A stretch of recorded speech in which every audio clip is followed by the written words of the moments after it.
It's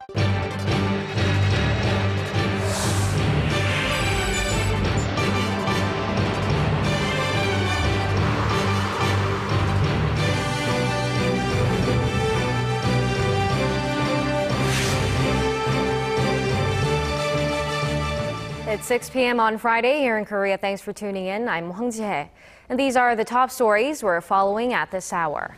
The Korean government pledges to take the legislative initiative after labor, management, and government representatives failed to reach an agreement on labor reforms last night. Rival parties discuss a variety of issues, including improving inter-Korean ties as Korea's parliamentary audit enters its second day. The Bank of Korea keeps its key rate unchanged for the third straight month at a record low 1.5%. We start with the Korean government's push for labor market reform. It says some unresolved issues will not stop the legislative process beginning next week. Our Kwon Soa starts us off. No more delays. Korea's Finance Minister Choi Kyung-hwan announced Friday that the government will push ahead with passing a labor reform bill. Choi stressed the importance of solving the youth unemployment issue and alleviating problems related to non-regular workers. What's needed at this point is for the labor side to put aside its vested interests for the sake of creating jobs for young people. The implementation of a wage peak system that would guarantee employment until retirement, but with lower wages after a specific age, should help boost those efforts. The finance minister also urged labor unions of big companies to refrain from walkouts demanding wage hikes, which are disrupting talks on the labor market revision. Choi's announcement came after a meeting among government, labor, and management representatives yielded no results, failing to meet the September 10th deadline. The main issues of contention are on the better clarifying legislative issues regarding the changing of employment rules and terminating labor contracts. The latter would refer to firing underperforming workers to raise productivity at businesses.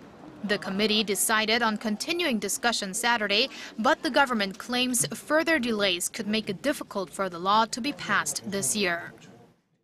The government vowed to go ahead with legislative proceedings with the ruling Saenuri Party next week, regardless of the outcome of Saturday's meeting. However, the finance minister noted that all progress made thus far would be taken into consideration. Kwon Soa, Arirang News. On the second day of the parliamentary audit, inter-Korean issues dominated the agenda as rival party lawmakers sought ways to improve relations between Seoul and Pyongyang. Ji Myung-gil reports. The ruling Saenuri Party stressed the importance of strengthening economic cooperation with the North to benefit its citizens, rather than the autocratic regime. Inter-Korean economic cooperation should help provide jobs for the North Korean people and build industrial facilities that will help North Korea's economy become self-sufficient instead of providing cash for the North Korean regime. You said that products made in the Kaesong industrial complex and distributed in North Korean markets was the right direction for inter-Korean economic cooperation. The ruling bloc also said the only way to overcome South Korea's economic obstacles was through expanding economic cooperation with the North, which has resources and workers. The main opposition New Politics Alliance for Democracy demanded the lifting of the May 24th sanctions against North Korea for the sake of enhanced economic exchanges. We must lift the May 24th sanctions in order to expand economic cooperation with North Korea. It's prohibiting economic cooperation like the suspended tours to Mount Kumgang. South Korean companies that invested are struggling with serious debts. Seoul imposed sanctions on Pyongyang in 2010 in retaliation for the North torpedo attack on a South Korean Navy vessel. Concerning family reunions for those separated by the Korean War, the MPAD said the event must be held no matter the circumstances, even if a North Korean missile launch occurs next month. Experts say a missile launch is possible as Pyongyang will mark the 70th anniversary of the foundation of the North ruling Workers' Party, which falls on October 10th. Kim Young-gil, Arirang News. More news from the audit. Lawmakers also presented data showing the increasing frequency and considerable cost of damages from Pyongyang's attacks on South Korea. Our Connie Kim has the details. North Korean provocations increased significantly in 2014 from recent years and at a considerable cost to South Korea. A South Korean lawmaker is citing data from the Joint Chiefs of Staff said Friday that Pyongyang carried out 6 fire attack operations at the demilitarized zone last year, in which North Korean troops deliberately set fires on the northern side of the DMZ with the intent to damage South Korean facilities and gain a better view of the southern side. North Korea's fire attack operations in 2014 burned more than 34 kilometers of South Korea's military communications lines, resulting in more than $66,000 worth of damage. Last year's fire attack operations significantly jumped from the previous year's total of 1. Pyongyang's provocations continued in cyberspace as well. According to a separate lawmaker citing data from Korea Electronic Power Corporation on Friday, North Korea attempted to hack into the KEPCO system 19 times over the past 2 years.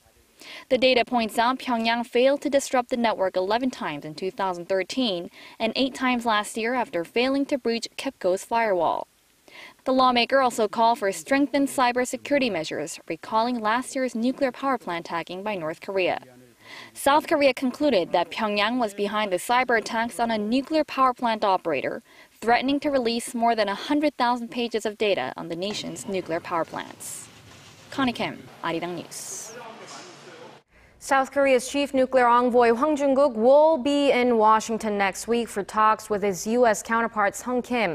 A series of events have been lined up for the members of the stalled six-party talks in the coming weeks, but will such diplomacy be enough to bring North Korea back to the negotiating table? Or Hwang Sung-hee reports. Preventing North Korean provocation will be on top of the agenda at Wednesday's nuclear talks between South Korea and the United States. Seoul's foreign ministry said Friday that the chief nuclear envoys will assess the situation on the Korean peninsula following the landmark inter-Korean agreement, as well as South Korea's summit meeting with China. Hwang Jung-guk is expected to brief his U.S. counterpart Sung Kim on the results of the China summit and seek stronger trilateral cooperation for denuclearizing Pyongyang. The meeting comes amid speculations of a possible long-range rocket launch by Pyongyang next month to mark the 70th anniversary of the founding of its ruling Workers' Party. The officials will try to seek progress on North Korea's nuclear program through a string of meetings lined up among the members of the long-stalled six-party talks. The multilateral dialogue involving the two Koreas, the U.S., China, Japan, and Russia, has been on hold for nearly 7 years. Despite the flurry of diplomatic activity, experts say everything will hinge on North Korea's next move. The question is whether North Korea is going to be interested in negotiating with the other 5 countries, or whether it isn't. And certainly China and the United States can cooperate along with South Korea to hold the talks, but if North Korea doesn't want to, then this isn't going to happen. Plus, experts say Beijing's stronger position against Pyongyang's nuclear ambitions will not be effective in pressuring its longtime ally until it actually puts its words into action. Hwang Sung-hee, Arirang News. Korea's central bank has kept its key rate unchanged for September. It's waiting to see what the Federal Reserve decides to do with its interest rates and for the dust to settle following the recent economic turmoil in China. Our Shin Se-min reports. The Bank of Korea left its benchmark interest rate unchanged at an all-time low of 1.5% for the third straight month as it gauges the economic impact of a possible rate hike by the U.S. Federal Reserve. The central bank governor Lee Ji-yeol said Friday that the freeze is aimed at weighing the impact from Washington as well as from China's volatile market. He added, however, that the impact of the Federal Reserve's rate hike is expected to be limited on the Korean economy, setting it apart from other emerging markets thanks to the country's strong economic fundamentals. But other possible uncertainties may paint a different picture. The impact cannot be ruled out. If the U.S. Fed's rate hike overlaps with other global economic risks, like a further slowdown in China's economy or another slump in raw material prices. And even if Korea is more sheltered from the blowout of a Fed rate liftoff, it's hard to deny it still may see more problems added to its already sputtering economy. It is likely China's economy, already in its weak stage, will be shot hard by a U.S. rate hike. Then that will most certainly influence the Korean economy, as it may hurt demand for Korean exporters even more. The speed of capital outflow may also pose problems. In the past 3 months, the country has seen over $8 billion leave the market, but experts say if this outflow accelerates any further, it could add more threats down the line. This is why many urge the government to devise different contingency plans, while Seoul says for now, it'll uphold its wait-and-see approach. The central bank added that the key rate is at a sufficient level to spur growth as the country's economic recovery is on track despite global economic uncertainties. Shin Se-min, Arirang News. Google has rolled out its new payments platform Android Pay, a rival to both Apple Pay and Samsung Pay. The system will allow users to make payments at more than 1 million locations in the United States. Our Kim Min-ji has more. Google's Android Pay has become the latest to jump on the bandwagon. The new payment platform will be available on smartphones that have near-field communication capability, running on Google's KitKat 4.4 Plus operating system. Like rivals Apple Pay and Samsung Pay, Android Pay allows you to make payments with a simple tap on your phone once your credit card details are stored. Banks which will accommodate the service include Bank of America, U.S. Bank, and PNC, with Citibank and Wells Fargo set to join in the next few days. Google's latest move is expected to intensify competition in the mobile payment services sector as more companies encourage consumers to use their phones rather than plastic to make payments. What's more, Samsung Pay is set to launch in the U.S. later this month. Since its launch in August, Samsung Pay has enjoyed success in Korea, with the company saying an average of 25,000 customers have used the service each day. And giving it an advantage over Apple Pay and Android Pay, Samsung Pay uses magnetic secure transmission technology, which is similar to the magnetic strip on credit cards. This means it can be used at nearly every terminal that accepts credit cards. Although it remains to be seen whether Samsung Pay will be successful in the U.S., it won't be long before we see who will take up the reins in this thriving market, estimated to be worth $1 trillion by 2017. Kim Min-ji, Arirang News. Some are hailing it as a discovery that could fundamentally change the sense of who we are. 15 skeletons found in a cave in South Africa seem to provide evidence of an entirely new human-like species that no one knew existed. Our Son Jung-in has the details.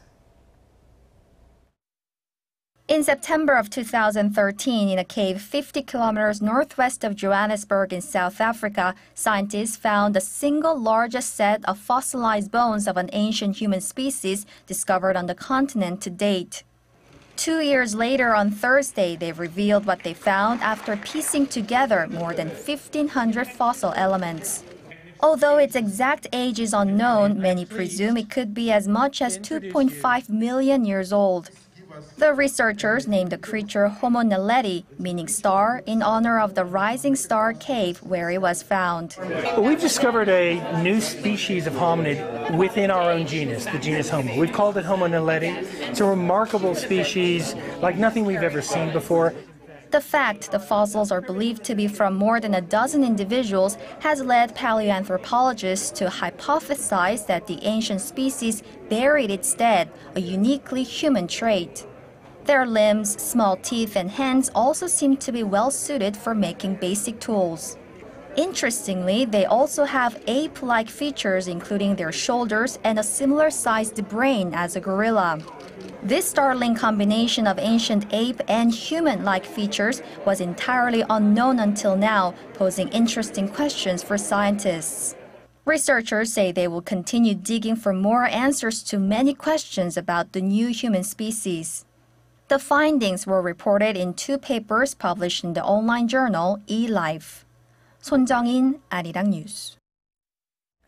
Art collecting. Most Koreans assume it's a pastime reserved exclusively for those with ample time and lots of money to spare. Well, that may no longer be the case because there is an international movement dedicated to changing that by making artworks more affordable. Our Kim Ji-yeon has this story. What's your taste in art? Don't know because you never had the chance to learn?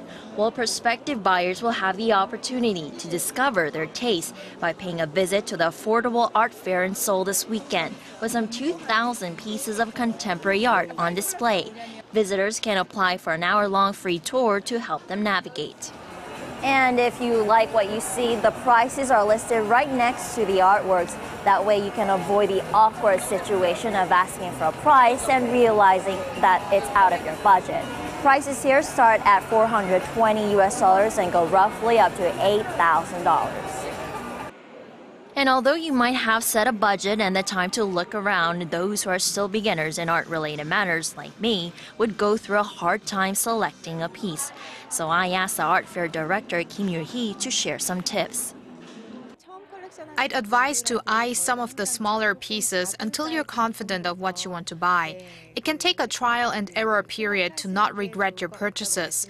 But I guarantee that the joy coming from collecting art in the end will be all worth it. This is Korea's first affordable art fair founded by Ro Ramsey.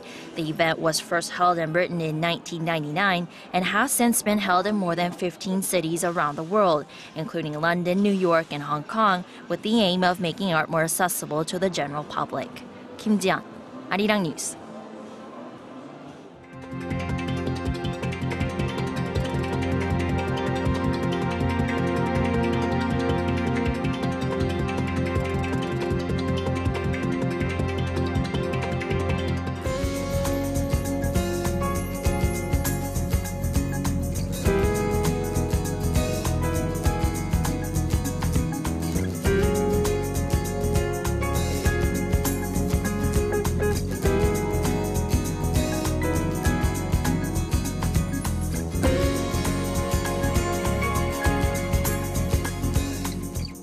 That brings us to the end of our newscast. More updates coming up at 10 p.m. Korea time, so stay tuned and goodbye for now.